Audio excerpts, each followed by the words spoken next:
بسم اللہ الرحمن الرحیم۔ تمام دوستوں اور بھائیوں کو السلام علیکم۔ میں رضائی مصطفیٰ چودھری، مرکزی نائب صدر پاکستان مسلم لیگ کاف۔ حالیہ دنوں میں ختم نبوت اور ناموس رسالت کے حوالے سے جو ایک قانون سازی کرنے کی کوشش کی گئی ہے، تو اس میں ان دنوں وزیر مذہبی امور نور الحق قادری صاحب کا ایک بیان الیکٹرانک چینل پہ چل رہا ہے، تو وہ میں دیکھ رہا تھا۔ اس میں وہ کہہ رہے ہیں کہ کوئی 5 سے 6 وزراء ایسے تھے جنہوں نے کیبنٹ میٹنگ کے اندر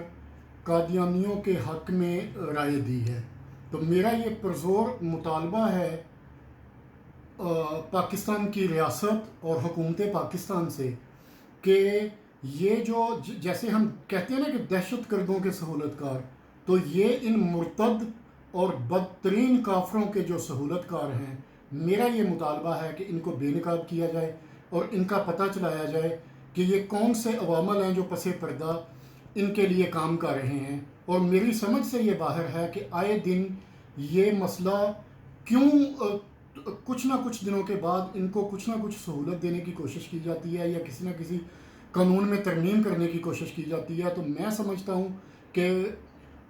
میرا بلکہ آپ سب بھائیوں کو، دوستوں کو میرا یہ مطالبہ ہے کہ ایک آواز اٹھائیں یک زبان ہو کے کہ ان وزراء کو بے نقاب کیا جائے جو ان کی سہولت کاری کر رہے ہیں۔ اس کے علاوہ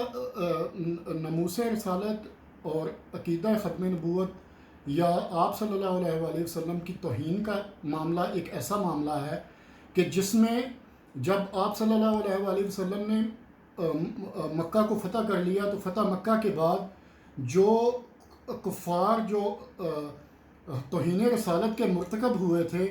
وہ خانہ کعبہ کے غلاف کے ساتھ لپٹے ہوئے ان کی رسیوں کے ساتھ لٹک رہے تھے۔ تو آپ صلی اللہ علیہ وسلم سے صحابہ نے پوچھا کہ ان کا کیا کرنا ہے، تو آپ صلی اللہ علیہ وسلم نے کہا کہ ان کو قتل کر دیا جائے، ان کو سزا دی جائے۔ اسی طرح صلاح الدین ایوبی کا ایک بہت مشہور واقعہ ہے کہ صلیبی جنرل، ایک برنس کے نام سے ایک جنرل تھا، تو جب صلاح الدین ایوبی نے صلیبیوں پر فتح حاصل کی تو انہوں نے آلموسٹ سب جنرلوں کو عام ایک معافی کا اعلان کر دیا، لیکن وہ برنس ایک ایسا بدبخت آدمی تھا کہ اس نے توہین رسالت کی تھی اور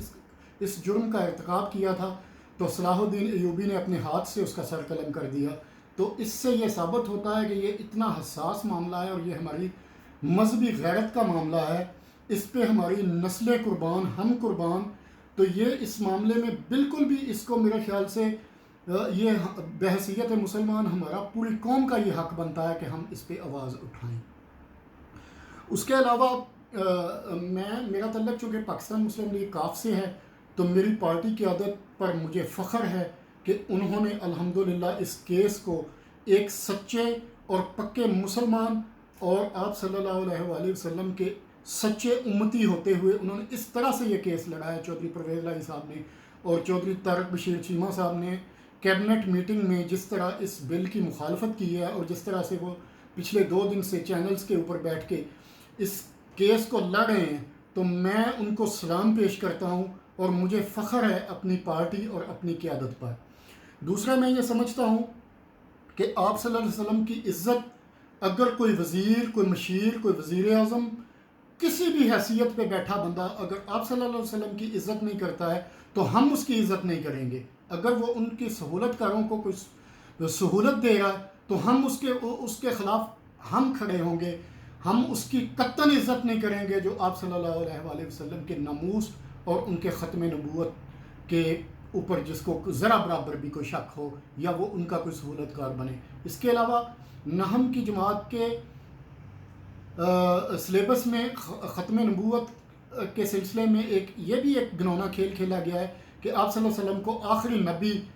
کا جو لفظ ہے وہ وہاں سے حذف کر دیا گیا ہے۔ تو یہ ہمیں ضرورت اس چیز کی ہے، میرا ریاست پاکستان سے یہ مطالبہ ہے کہ وہ اس کی تحقیقات کرے کہ یہ کون سے خفیہ عوامل ہیں، کون سے یہ خفیہ کرندے ہیں جو اس گھنونے کھیل کا